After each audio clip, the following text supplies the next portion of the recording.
Also, we are going to be passing under several low-hanging bridges during this tour, just like that one right over there, Michigan Avenue Bridge. For your safety, please do not join the tour. Otherwise, feel free to move about and to visit the bar and bathrooms as you please. The bar is downstairs. Elise is your bartender. She's open right now with a full-service bar. She has ice-cold beer on tap. She'll pour you a glass of wine, make you a mixed drink, margarita, rum punch, tequila sunrise, Tito's pink lemonade. She has soda, juice, bottled water, chips, pretzels, peanuts, and souvenir hats for sale as well. It is a card-only bar. We cannot accept any cash. I'm really excited to share with you this city. Now, I'm not actually originally from here. I'm originally from in and around the city of Philadelphia on the east coast of the U.S. I moved here a bunch of years ago to go to school, and I actually took this tour, one of the first things I did, and I kind of instantly started to fall in love with the city, and it's really just grown from there. So what I hope for you today, in addition to learning all these new things about Chicago, is that you can get a little bit of this sort of love for a city that I have very much fallen in love with, and start to get you on that journey as well. So anyway, back into architecture. Let's cross underneath the first of many Chicago-style bridges. This is the Du Sable Bridge here.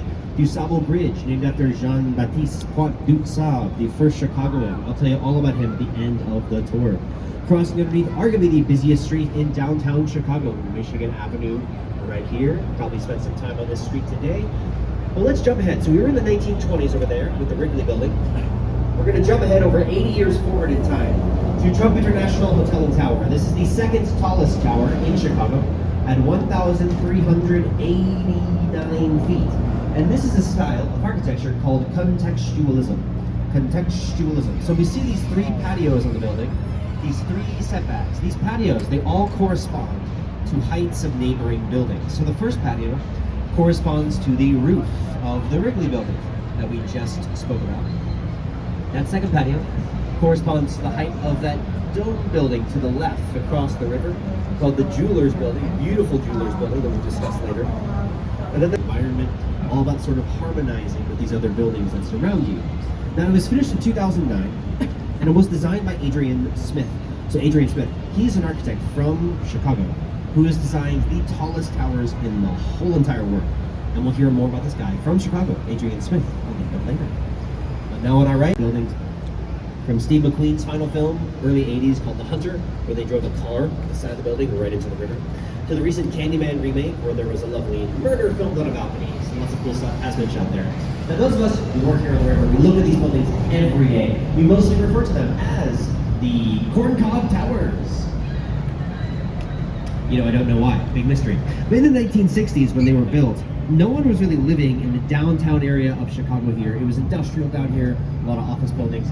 And there was an architect from Chicago named Bertrand Goldberg who really wanted to attract people to live downtown. So he built this utopian, vertically stacked world. He built a city within a city, because in Marina City, when those buildings were built, you could have everything you need live above the river. In these buildings, you can find restaurants, shops, a swimming pool, a skating rink, a bowling alley, a movie theater, and, of course, at the bottom, still today, amazing parking, a key essential to living in downtown Chicago. You know, if you own a car down here, parking, very precious. Now, I know the idea of having a lot of amenities in your building, it's not the newest thing in 2024, but in the 60s when they were built, the idea of having all these things in an apartment building that would leaving your complex for carving. So this was the style, again, for the roaring 1920s, ornate, elegant, ostentatious. If each generation kind of takes their own value, it is where the three branches of our river, they all come together and they form kind of a Y shape. And where you will be able to see nearly 360 degrees of giant modern glass skyscrapers. Let's start on the left with the Nuveen building, this curvy green building here. The Nuveen building is another example of contextualism, because you'll notice that the curve in the building is mimicking the curve that's here in the river. The blue glass matches the blue of a clear sky. But straight ahead of us is a giant glass building. Okay, which one? So this one, straight ahead, this spirally red sculpture in front of it, this is called River Point from just 2017. Now with those arches up there at the top and at the bottom, I do also call that one the Hot Pocket.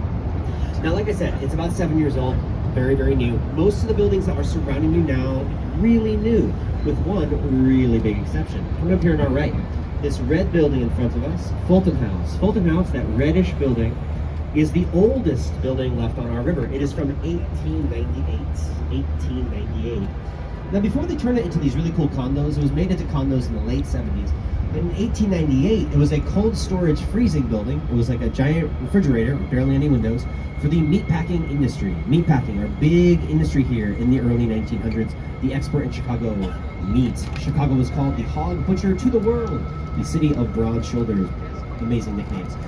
That last one because of the really strong meatpacking workers. They would bring all this meat from the south side, from the stockyards, freeze it in Fulton House right there, ship all this meat across the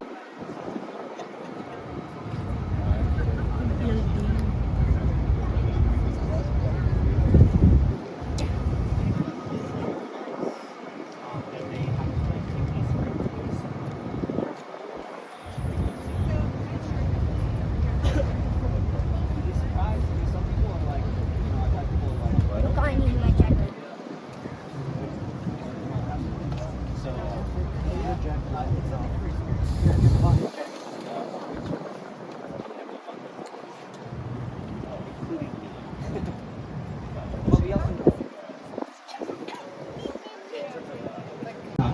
are 12 really big tanks.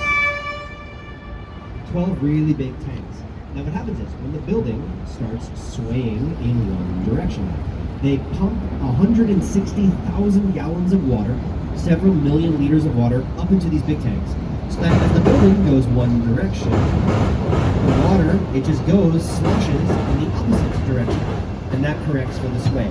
It's this big water shock absorber. The inertia creates liquid balancing force, bringing the building back to rest really quickly. So to reiterate,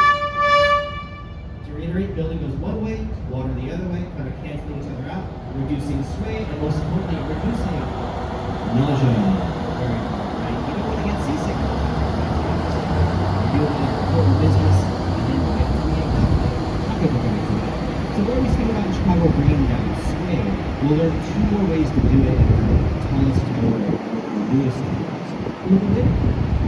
Now that building, designed by the Gesch partners in 2017. A few years later, they also designed this building on our left, coming up here, the Bank of America building. The Bank of America building, this glass building here on the left, it's one of our newest. It's from only 2020. But they also had to deal with that rule for the pathway, for the 30 feet pathway. And so they did so in a pretty creative way. They used these big tripod legs over here, these big legs there, that are just kind of vaulting. And then we'll have the Chicago Board of Trade building over there on the right with that big statue. Starting over there with the statue building, that is the Chicago Board of Trade building. It is more, you guessed it, Art Deco, deep windows, tan Indiana limestone. As this lovely tree moves out of the way, you'll see these soaring vertical lines that really do draw your eye, I think, directly to the statue. Now the statue at the top is of Ceres, the Roman goddess of grain, Roman goddess of agriculture. She's on top of there because they traded grain futures on the floor of the building in the 1930s. Now if you go inside the building, which I would really recommend, amazing Art Deco interior design. Citizens here, windows. And that is my long-winded explanation of that nickname. And you know, I have to say, it's 2024. Not that much has changed. Compliments, we still love to brag about our city. We love to tell you how great it is. I've been doing this now for 45 minutes, so pretty windy in that sense too. Now, if I make it windy about this building, this is the Civic Opera building on the right. The Civic Opera, the second largest opera house in North America, over 3,600 seats. Huge Art Deco building again, with all of this Roman detail that's carved into it. Faces, all the branches, and the way they spell building, it looks like building has a V in it. Used with shape like V's, so they're trying to make it look like it's very authentically Roman. It's still not home to the mirror. It's right for job. Now, I don't much know for ballet. Job for ballet there, amazing work, they do things. Back in the 1970s, there were fewer than 10 species of fish left in our river. And nowadays there are nearly 80 species of fish. People fish in this river again, they kayak through here. And in fact, there is now a growing movement to let you swim in the river. Yes, there's a lot of people now who are trying to get the city to let people to get in this river and swim. I don't know why. I think that's an interesting idea. We do have this great lake that's over there, Lake Michigan. Very big, very clean. But you know, people are excited about this, so if you were to just wait a couple years, you could probably soon. So I will not be joining you.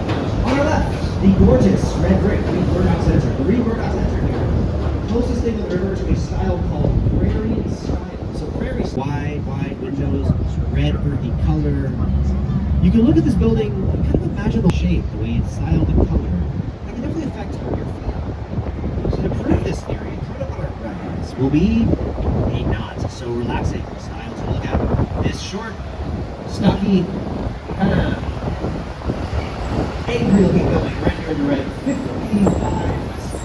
55 here is a style called brutalism. Brutalism. Nothing kind of raw, rough concrete like modernism. They took it to its extreme. Just this big exposed exoskeleton building. It's like they were saying, hey, let's build the building, let's give it a structure, and then do nothing else. That's not the prettiest building. It's very hard style in the 60s. We've all walking across the wheels. It's easy to build. It's easy. But that functional build, even if you don't care what it is. Great way to go. A lot of people knows about the architecture. Plenty of beautiful buildings in Chicago to discuss. Jumping back into them. On our right, this tan building, although dome with the big double with dome at the top. The Jewelers Building, from 1926. Now it's called the Jewelers Building, not just because it kind of looks like this crown jewel, but because jewelers worked in the building in the 1920s and 30s. Now back in the 1920s, there was a car elevator in that building. So the jewelers, they could drive cars and really expensive jewelry. On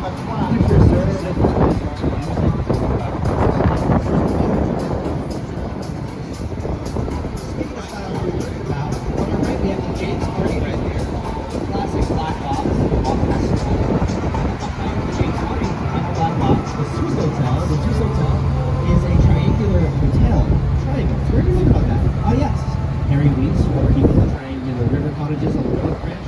He also designed the Swiss Hotel, loved sailing. And behind the whole of that, white building back there, 80 feet, that is Aqua Tower. I love Aqua Tower. Each unit there has its own geometrically unique balcony. No balcony is exactly the same color. Now you're looking at our wavy tower, you see that the way that the color changes, that accentuates the curves getting wider, kind of drawing your eye naturally upward to the empty rows. The empty row of the tower.